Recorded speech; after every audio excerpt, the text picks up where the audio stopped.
मध्य प्रदेश में एक स्थान है ओरछा।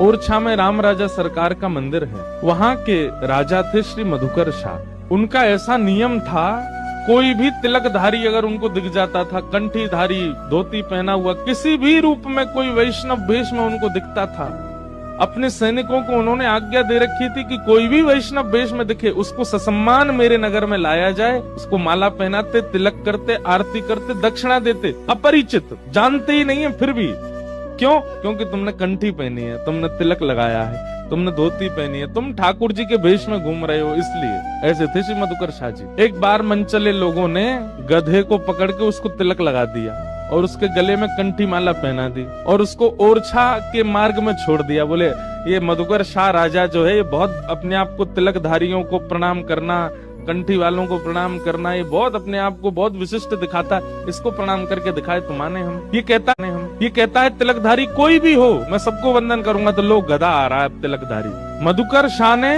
अपनी ओरछा के परकोटे में सैनिक बैठा रखे थे और जगह के राजा तो सैनिकों को धनुष बाण लेके बैठाते थे कि कोई आक्रमणकारी आए तो मार देना।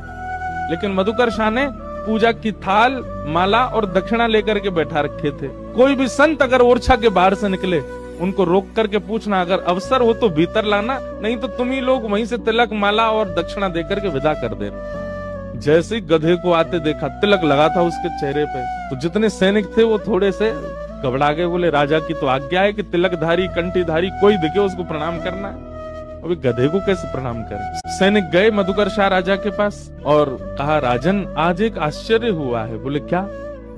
और दिन तो मानव तिलक लगा करके आते हैं, कंठी पहन के आते हैं तो हम उनको प्रणाम करते हैं, पर आज एक ऐसा जीव तिलक लगा करके आया कि हम सोच रहे हैं प्रणाम करें कि नहीं। मधुकर शाह बोला कौन है? बोले आप खुद ही चल के देखो। बाहर आकर के देखा तो एक गधा घूम रहा था, घास खा रहा था, उसके तिलक लगा था, गले में कंठी माला थी। मधुकर शाह के नेत्र सजल हो गए, आनंदित हो गया और अपने सैनिकों से बोला, अरे तुमने प्रणाम क्यों नहीं किया? बोले कि महाराज ये तो गधा है।